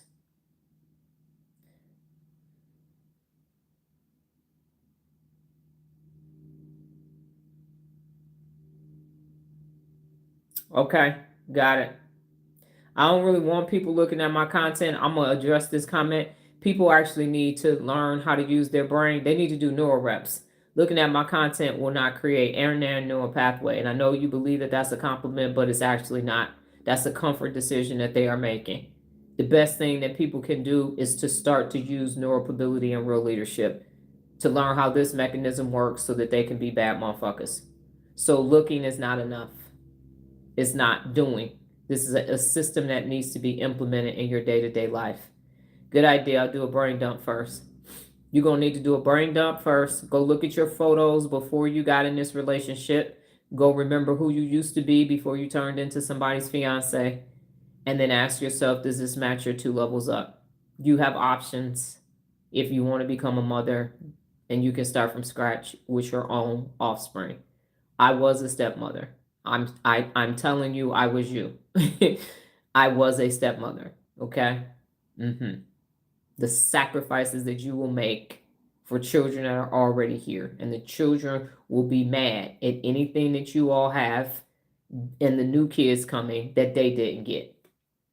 They're gonna be jealous and they're gonna hate you because you're the reason why they daddy in with their mama. That's their story. You gotta take all that on, plus the baby mama drama, ex-wife drama, whomever it is. That's a lot to contend with at 30. You actually don't have to do that. You don't need a fiance to become a mother anymore if that's your option. That's a compromise. So when you do your brain dump and you're finished and you're not frazzled anymore, ask yourself, are you collaborating or are you compromising? Are you collaborating or are you compromising? Andrea said, I strengthened Miss Darlene by prioritizing my Neuro Reps before anything else when I got home.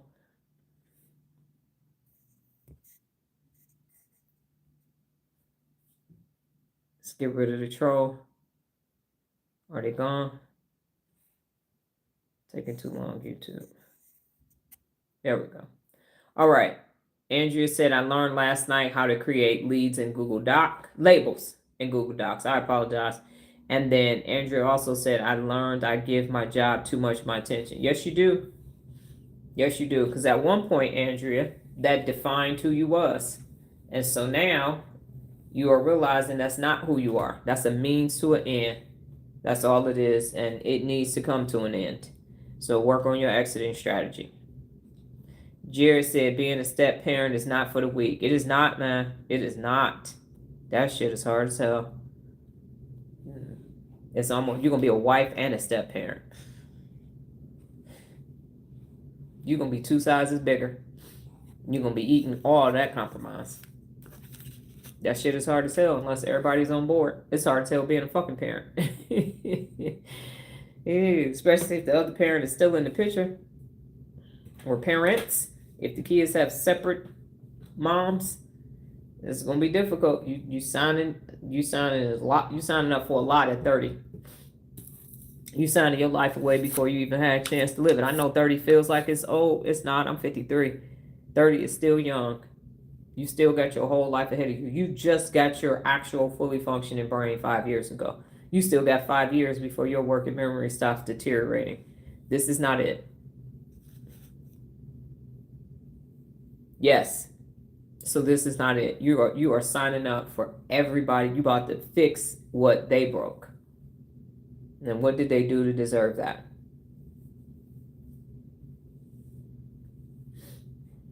It's not harsh. It's my lived experience. And I was compromising. And now I have new information. So I will not allow you to not have all of this information. And co-parenting can work. And there are situations in theory where it's less compromised. But all of it is compromised. It's not collaboration at all. Because people are not in this system. So unless everybody agrees to become real leaders, it's not going to work. At all. Not in the least bit. But it's your life. As an old head, having lived it already, I cannot not tell you what will transpire. 1000% is going to transpire. Because you already coming home and compromising. And they're not there yet. And you've already made some compromises already.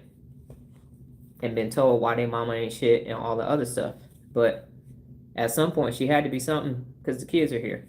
Even if it was a moment in time.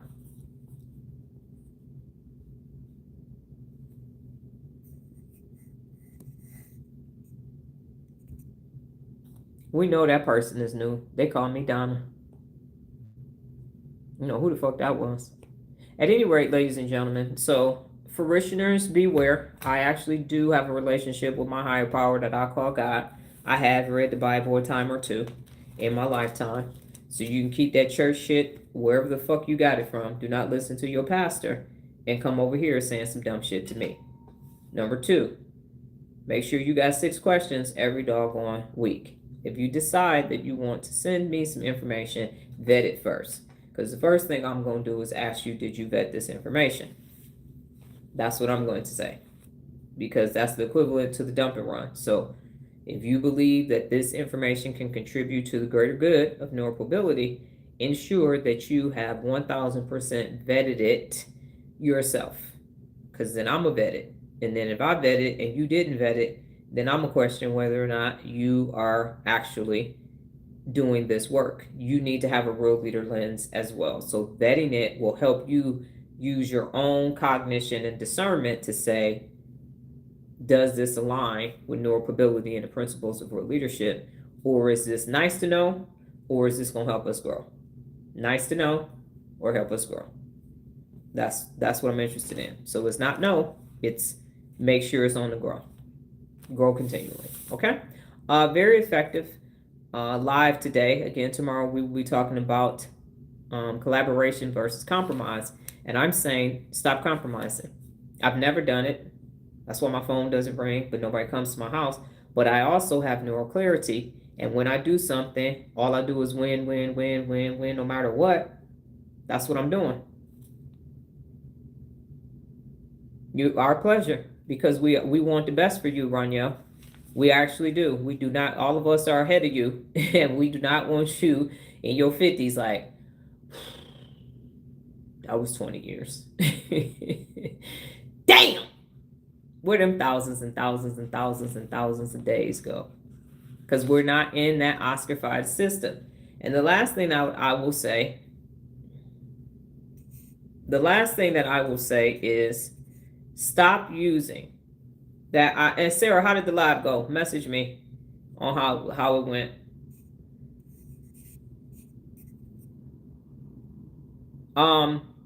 Stop using that Oscar checklist and they had a statement, and I don't know where I got it from. Don't judge your insides by somebody else's outsides. Don't do that to yourself. Don't do that to yourself at all. Okay? You're not less of a woman if you don't get married. You're not less of a woman if you don't have children. Those are large economic responsibilities. You're not less of a person if you never finance and purchase a house. It's your life. And if those things are considered compromises for you, you don't have to do those things. I don't have a car, and I don't know if I'll ever get a car again because I don't fucking need a car. I can go to the dealership right now and get pretty much any fucking car I want. But I don't want a fucking car. So I don't have a car. I don't give a fuck that I'm from the Motor City. And that's just not a checklist that you're going to be able to judge me by because I don't have a car. So now what? So stop making yourself worried and anxious for someone else's checklist for life that doesn't actually work. If you want to get married, get married. But be married because that's who you couldn't imagine your life without that person. But if you're going to compromise to be in that relationship, don't do it. If you want to have a job, go have a job. But don't be the senior VP of some shit when you really want to be an artist. If you want to go to a religious organization, do it. But don't go because everybody in your family goes. It's your life and your brain. Your brain, if you don't want to be that religion, and you are, and you go, you're damaging your brain. You're stressing your brain out because that's not what your brain wants to do. Love who you love. Don't love nobody. Date, don't date. But don't stress your brain out for social conformity theory to compromise. You said it, Raniel, and that wasn't a coincidence that you said it and you got it. Because it's never going to end. This is never going to end with your fiance and his baby mamas or ex-wives and kids. And they going to get grown and they going to have kids too. It's not going to end. It's going to keep being this. That's why I stopped talking to my family, because it was always something. It was never not something. All the time. It was something else. Who's in jail? Who died? Who's in the hospital? Who got married? Who got divorced? Who come to Las Vegas? It was always a bunch of something. And we never could say, here's the system for that. Here's the system for that. Here's the system for that. Never got to collaboration, win-win. If you find yourself compromising, which means you gave up something and they gave up something and this shit is still there, why are you still there? If I had stayed at Frito-Lay, I would have been compromising. If I had stayed in the Army for 20 years, I would have been compromising. If I had stayed helping the urban chamber, I would have been compromising. And none of what we experience today would be here because people just kept asking me to compromise. And I kept saying, no, I didn't know what it was. I was saying appeasing, but I'm like, this shit ain't winning. I'm good. I'm out. I don't give a fuck. Well, you gonna be divorced? No, we're gonna. Okay, I'm gonna be a statistic, or she gonna be a statistic. She gonna be a child of divorce, or I'm gonna be married in a loveless marriage. One of us is gonna be a statistic. In this instance, both of us are gonna be a statistic. But I'm not staying in this. I'm not staying married to a cheater and a liar. Not doing it. No, I ain't got to keep no fronts up. He lied. He cheated. We gone. Daisy said, I learned that listening to other people's questions gave me ideas for questions too. That's great because you needed 6 questions. Y'all can't keep coming back here without 6 questions.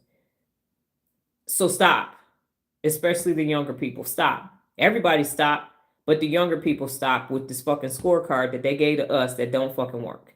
Stop. Do something different. Collaborate with yourself and everybody else. Use your brain and the 74 principles of real leadership to be a bad motherfucker. I showed y'all my Duolingo streak. If I was dating, if I stayed at Frito-Lay, if I stayed wherever, there is no 3,575-day Duolingo streak. That shit happened after I stopped fucking with other people and compromising. And have I done some extraordinary shit in life? I have. But every time I had to deal with people, I was still compromising until now. And I'm not going to do it. I'm not going to compromise with whoever is over here doing level 1 through 5. I am not compromising because it never fucking ends. Collaboration has a solution and a strategy. Dr. Oligodendrocytes asked for a strategy. Y'all, Sarah asked for a strategy for team meetings. Jared asked for a strategy for his business. Y'all got strategies. Now, if you don't use them, then that's on you. But shit works. It's an actual strategy. It's the actual something that you can tangibly do. Andrea asked for a strategy. Go live and take notes and do better the next time you go live. What you gonna do for school? 1-on-1, money and learning. Those are strategies. Individual customized strategy. NOLA, franchise, yes. Live by it in another country, yes. So now you know you're going home, you're gonna do your business and get on out of there. So the strategies over here. That's what it is. It's actual strategies, and we are collaborating. And now Roniel has new information that she didn't have before. Everybody has information for each other because we empower each other over here and we help each other over here to become what? To become what? Bad motherfuckers. Daisy said, I learned about myself today that I need to become more cognitively aware of myself. So that's it, ladies and gentlemen, in a nutshell. No more fucking compromising. I ain't compromising. No, Zoe said it. He said, no one person is bigger than this program, and I'm saying this system, neuropability, no one, and real leadership. No one is bigger than that because this is the answer to change humanity. It is the actual answer because it's compromise free. You get to be yourself over here. You get to be all that you can be. That used to be the model for the Army in the 80s and the 90s. You get to be everything and more. Jared prepared for a speech at the last minute and was ready to give it, and he did not waver and not being able to get that speech, and he broke through some shit yesterday, Sunday and Monday. So that's what this is about. So anytime you find yourself compromising, stop, drop it, let it fucking go. Work on an exit strategy because that shit's going to stop you from growing. It's never going to not be that. And y'all know I'm right. Whatever the shit is, it's never not going to be a compromise. And I understand that now. It's never not. That system doesn't fucking work. I sat in it. I lived in it. I excelled to the best of my ability in it. The motherfucker is always going to be a compromise and nothing more. That's at best you're going to get a compromise. At worst, it's going to stay conflictual. But it's never going to be collaboration. It's never going to be win-win for everybody involved in it. This system is. This is the fucking answer to humanity. But you got to do the work. And if you okay with compromising, stay your ass over there and compromise Loserville. But don't bring that shit over here. Don't. Think of the trolls. Well, just ignore them. Let them go and block them. Why are you mad? Why the fuck they're here? Neurologically, they want to avoid their own life. They're damaging their brain. You can't stay over here damaging your brain when I'm over here telling you how to strengthen your brain. That shit is cognitive dissonance. That don't fucking work. So the final thing that I will say to you all, and I'm closing my notebook. Well, I got to close it this way to write the time down, is this. Every time you compromise, you damage your brain. You weaken the executive function of your brain. You create undue duress and stress, so your hippocampus is shrinking. If you are predisposed to dementia and Alzheimer's and those neurodegenerative brain diseases, you are going to expedite the illness showing up neurologically. And you're missing out on becoming extraordinary. To compromise for some shit that's never going to change. It's always going to be that, or a nice version of that with some sprinkles on top. But it's never not going to be that. We still got sibling rivalry. We still got people touching folks that don't want to be touched. We still got people lying to each other. We still got corporations stealing money from employees and the government. We still got wars. We still got every fucking thing that we've had since the beginning of time, because it's still a compromise. Nothing is striving for win-win. Nothing is. Imagine what that's doing to our brains. And that's why everybody's looking for relief. You were on TikTok Live. You went to go look for relief yesterday. Yes, throughout your day. Why? Because you compromised and you were looking for relief from the compromise. Your brain was just like, this is so hard. This is so hard. This is not. Neuro reps are simple when you are not compromising. They're hard when you are. You compromised all day. You fucking forgot. You phoned it in. You didn't want to do it. Why? Because you spent your awake time compromising. Again. How y'all feel about that? This is actually the last thing. So level 1 through level 5. Compromise is damaging your brain. We're talking about it more tomorrow. How you feel about that? Compromising all day. I know I asked you on TikTok, but some of y'all wasn't on the TikTok Live. Compromising all day. Do you need relief from all that compromising?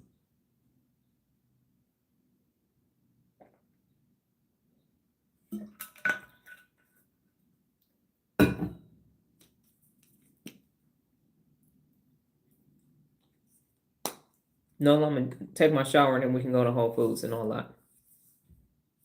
I'm going to be quick.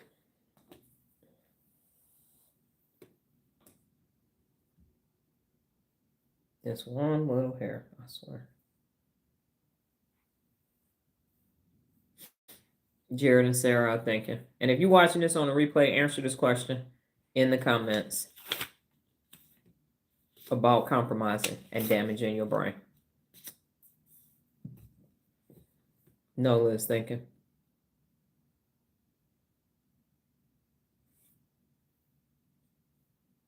And the last thing I'll say to you, Raniel, if you're still on here, a good woman deserves a good man. It's not your responsibility to make him a better man. That's his responsibility. Nola said, I learned that compromising is never the best option. Not your responsibility to fix what they broke. Nola said, I learned about myself. Asking questions doesn't bother me at all anymore. Finally worked past it.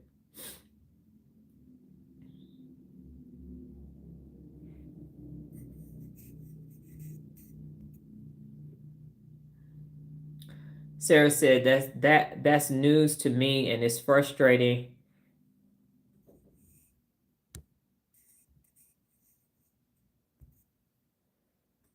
That's news to me and it's frustrating that it is damaging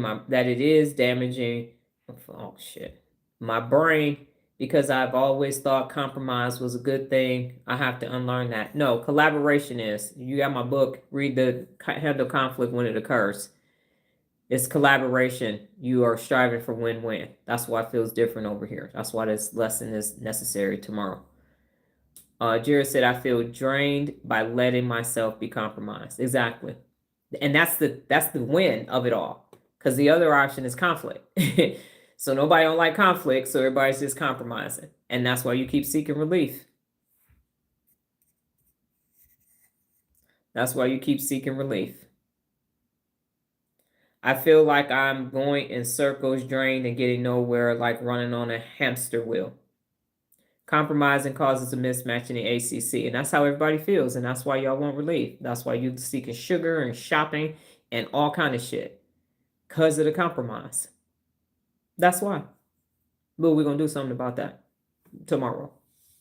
But for today, you are being made aware of it, and it should resonate with you, because you've been trying to put your finger on, like, what the fuck is wrong? It took me all day yesterday to identify what the fuck the problem is. And the problem is compromising and not collaborating. Like, how are Nola and I getting along? We work together all day. We live in the same house. And when conflict shows up, we handle it and move on. How is that happening? Because we have the universal language of neuromobility and real leadership. So we have a system that we both use. And so when things go right or left, when it's time to go figure out what we're going to eat for fun and everything else, the watch on the screen is collaboration. We're not watching anything. Okay, cool. You going to sleep? I'm going to sleep. It's collaboration. It's actually for the first time in my life, it's collaboration. And that's why she's successful in what she's doing. I'm successful and it's working. We're helping each other in both of our businesses. It is a beautiful thing that only works because we both are using the same system, neuromobility and real leadership. That's what has to happen. Or you need to be solo dolo. Because you doing the right thing, everybody else doing the wrong thing, and you compromising. And it's damaging your brain. It's weakening it. That's why you can't remember shit. That's why you're stressed out. That's why you can't think straight. That's why you're overeating. That's why you starting something, can't finish it, can't do nothing. Because everything that you interact with is a different compromise. It's a different compromise. Collaboration over compromise. And don't do it. Sit there as long as you got to and come up with a viable solution, because the compromising isn't a solution. It's a Band-Aid on an open sucking chest wound, and it's spurting out blood everywhere.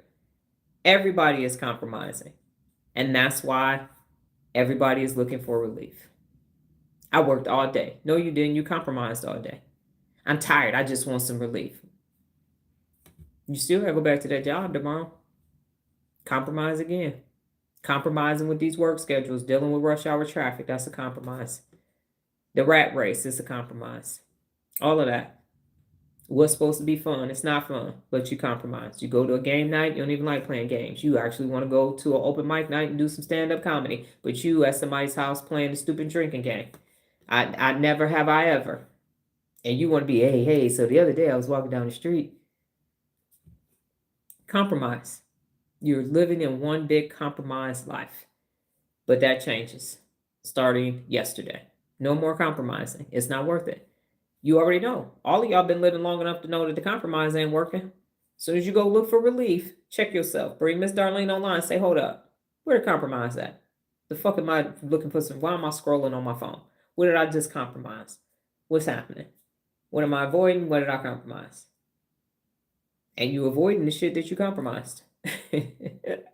You got to get off that motherfucking treadmill. You got to get off the hedonic treadmill and the compromise treadmill. Get off that bitch merry-go-round.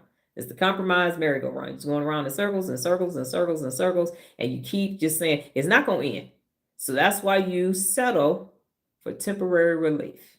Scrolling, eating, shopping, driving so fast down the freeway. People leave these jobs and just drive so fast because they didn't just compromise for 8 to 10 hours. That's what's happening. Andrea says, sometimes when it comes to what did I learn, it has to circulate in my brain for a while. I'm still thinking of multiple lives. Then when it comes back to you, Andrea, go back to those lives and type that in the comments, okay? You're processing. I can understand that. So when it shows up, go to that live and comment. So it's there, okay? Because I'm either going to read it or you can type it, and it will be there. All right, y'all hear me cracking these old knuckles? Okay, so that part, be ready for it tomorrow. Thank you for your time and space. I'm grateful for the person who created the conflict yesterday that lasted all day, because now I know what was actually taking place. And there is no compromising, because it's a losing situation and it's neurologically damaging your brain. God willing, higher power in the universe, I will be back tomorrow, same time, same place, safe learning, collaborative space, different brain t-shirt. You all go off and have a neutral SGACC collaborative day. Get that fucking compromising out of the way so you can strengthen Miss Darlene and you can continue to become a bad motherfucker for real, for real. Take care. Adios.